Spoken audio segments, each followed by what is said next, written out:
যেই শহরের আলো বাতাস গায়ে মেখে বেড়ে ওঠা, অবশেষে সেই শহরেই ফিরল ইরানের সর্বোচ্চ নেতা আয়াতুল্লাহ আলী খামেনির নিথর দেহ। মাশহাদের পবিত্রতম ধর্মীয় স্থাপনা ইমাম রেজার মাজারে পরম শ্রদ্ধায় শায়িত করা হয়েছে খামেনিকে। গত ২৮ ফেব্রুয়ারি মার্কিন হামলায় নিহত খামেনিকে শেষ বিদায়ের দিন মাশহাদের সড়ক ছিল লোকে লোকারণ্য।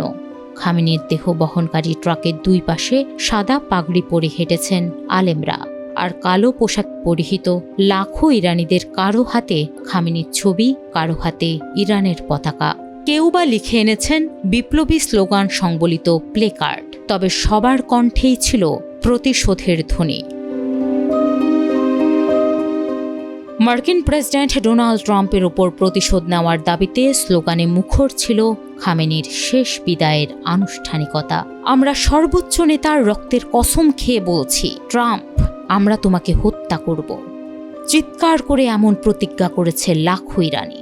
নারীদের হাতে থাকা প্লেকার্ডেও লেখা ছিল কিল ট্রাম্প স্লোগান। এ সময় খামেনির প্রশংসা এবং আমেরিকার নিপাত যাক স্লোগানও দেওয়া হয়েছে। সপ্তাহব্যাপী খামেনির শেষ বিদায় ঘিরেই ইরানের শীর্ষ পর্যায়ের সব নেতা ও দেশের বাইরে থেকে বহু মানুষ এলেও একবারের জন্যও দেখা যায়নি তার উত্তরসূরি ও ছেলে মোস্তফা খামেনিকে, যা মার্কিন হামলায় আহত মোস্তফার শারীরিক অবস্থা সম্পর্কে আশঙ্কা আরও বাড়িয়ে দিয়েছে। কেননা যুদ্ধের পর থেকে এখন পর্যন্ত মোস্তফার কোনো ছবি কিংবা কণ্ঠস্বর পর্যন্ত প্রকাশিত হয়নি। তাই মোস্তফার শারীরিক অবস্থা নিয়ে ক্রমেই শঙ্কা বাড়ছে। যদিও ইরানের পক্ষ থেকে দাবি করা হচ্ছে নিরাপত্তাজনিত কারণেই বাবার জানাজায় উপস্থিত হননি নতুন সর্বোচ্চ নেতা। অন্যদিকে তেহরানের উচ্চ পর্যায়ের সূত্রগুলোর দাবি, মোস্তফা সুস্থ হয়ে উঠলেও এখনও জনসমক্ষে আসার মতো শারীরিক অবস্থায় নেই।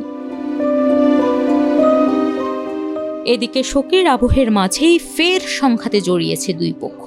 যুদ্ধবিরতি শেষ হয়ে গেছে বলে জানিয়েছেন ট্রাম্প। যদিও মার্কিন কর্মকর্তাদের দাবি, কূটনীতিকেই প্রাধান্য দিচ্ছে ওয়াশিংটন। খামেনির দাফন শেষে আবারও ইরানের প্রতিনিধিদের সঙ্গে আলোচনার টেবিলে বসবেন তারা। সেই আলোচনা সফল হবে তো, নাকি প্রতিশোধের নেশায় মত্ত ইরানিরা এর শেষ দেখে ছাড়বে?